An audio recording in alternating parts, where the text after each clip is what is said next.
Welcome to Hoardganize with professional organizer Rachel Seavey. Every Sunday at 6 p.m., Rachel shares her expertise and compassionate approach to help you deal with overwhelming clutter. Rachel? Hey, collectors! Welcome to the Hoardganize Podcast. I am your host, professional organizer Rachel Seavey, and today's episode is about creating new habits. And these are habits that could really help us get organized. I mean, we all have habits that we'd like to change or create. And some of them we realize and some of them we haven't. For instance, we wake up and make it a habit to sleep in. We hit the snooze button every day for years. Or we make it a priority to go to Starbucks every day before work. I mean, we've got to get our lattes and you've got to get that muffin. And you might not even realize that you are prioritizing these kinds of habits before getting your clutter under control. In fact, the art of creating a new habit is not easy. It's fairly scientific, and it has to do a lot with the brain. And obviously, I'm not a clinician, so I don't want to get into the neuroscience of it, but it really does fascinate me. And if it fascinates you, then I definitely suggest that you read a book called The Talent Code. I did a lot of research for this podcast, and I'll tell you, there is really a lot of conflicting information out there about how long it actually takes to create a new habit, for this new habit to stick and become part of your routine. And originally, people thought it was 21 days. This is, I believe, in the 1970s. There was a study that said 21 days. And then another smaller study said that it, in fact, took 66 days to create a new lasting habit. And then I read a third that said 90 days. So in this podcast, this challenge, I say we give ourselves until the end of the year to create one new small, let me emphasize small, habit. You know, getting organized is a lot like dieting. And as most of us know, dieting and losing weight is not easy. It's not usually fun, but you can make it fun. But, you know, the older you get, it's harder to diet. And the older you get, it's harder to get organized. And, you know, in order to lose weight, you have to prioritize your health. You prioritize your healthy habits. You've got to make daily conscious changes in your life and create habits that last. I mean, you don't eat healthy for one day and then consider yourself healthy and go on with the rest of your life. I mean, you know, we all know you have to eat healthy for a much longer time than one day and exercise regularly in order to truly be healthy. You don't work out for one day or even a week and develop a six-pack of abs and a hard body. I mean, that took a lot of hard work, prioritizing lots of strict habits in order to achieve that level of fitness. So it goes the same with getting organized. You don't just do your laundry and then that's it. I mean, it keeps coming back. You've got to make that conscious choice every day, make it and create a habit that you're going to get your laundry done and prioritize it before your Starbucks or before your Dr. Phil or your Judge Judy. You've really got to come up with one small habit. And I'll help you come up with this. I mean, you've really got to apply the same kind of thought like when you're dieting when it comes to decluttering. It's not going to happen overnight, and it's something that you have to do. You have to change your entire life to stay fit. You can't just diet for a month and then expect to stay trim. We all know this. And like I said, it's a lot like decluttering. So together, we're going to apply that same kind of thought. We're going to make some conscious decisions to do something different daily. And we're going to stick to that decision until the end of the year. And hopefully it will become a habit. I'm sure you have habits that you would like to change. If you're not sure, think. Instead of sleeping in, you could run a load of dishes or do a load of laundry or clean the cat box. All of us have habits that we'd like to change. And the key is you don't have to change all of your habits and create new habits all at once. It's not all or nothing. And that's where you all sabotage yourselves. With this challenge, we are only going to focus on one small habit that we would like to change by the new year. So think of one thing that you'd like to add as a habit in your life. It doesn't have to be the full circle either, like getting all of your laundry done. Just one small thing that you can add daily in your life. I would suggest making a list of all the things that you'd like to accomplish daily, and then pick on the one that you'd like to work on first. And if it's too big of a project, break it down into a smaller project. What would it be? What new habit do you want to add to your daily life?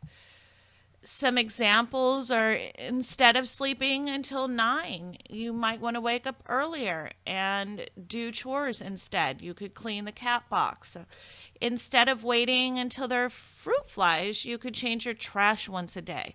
Instead of purchasing more items, you want to spend 15 minutes a day going through the ones you already have.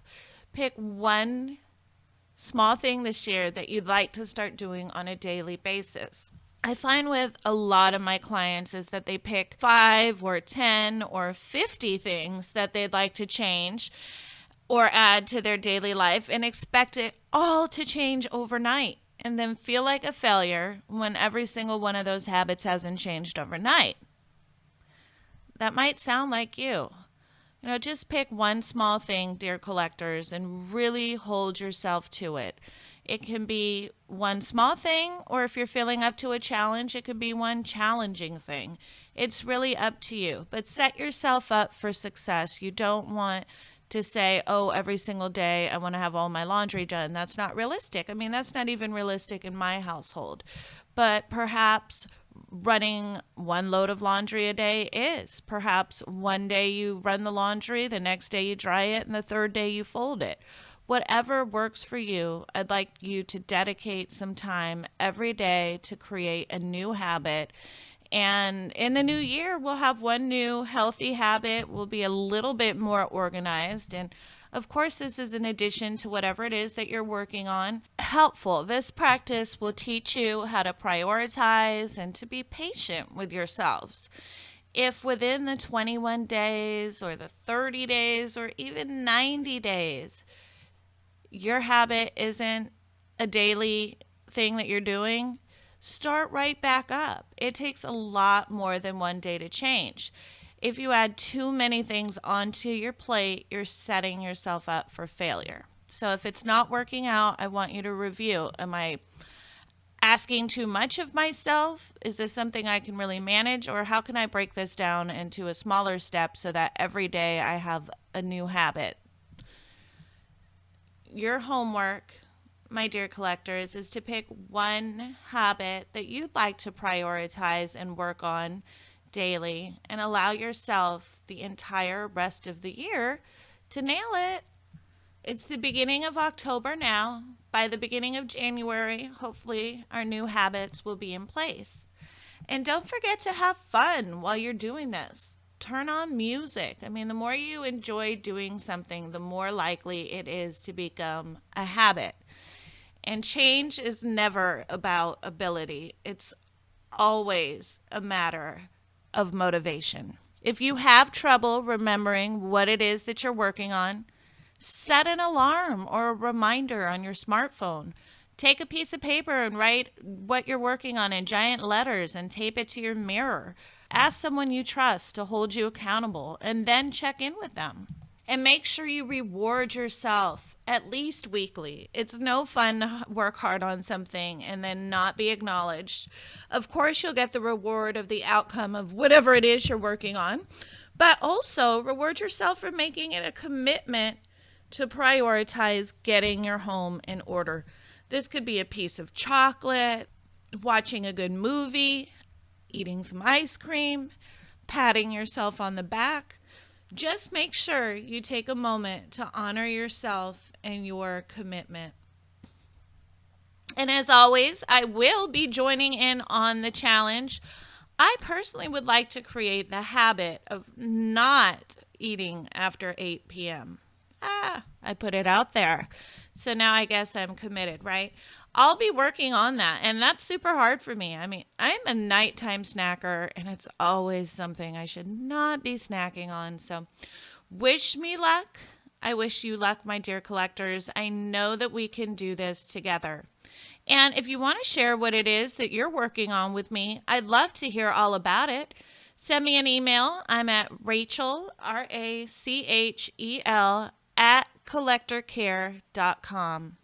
And if you're listening to this on YouTube, make sure you're subscribed, smash that thumbs up button, and leave a comment. Until next time, collectors, and remember, happiness is a place between too little and too much. Hey collectors, it's Rachel Seavey, owner of Collector Care Professional Organizers and the host of the Hoardganize Podcast.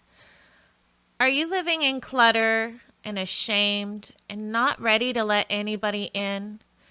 Would you love a personal assessment and an understanding on why you personally clutter from someone experienced like me?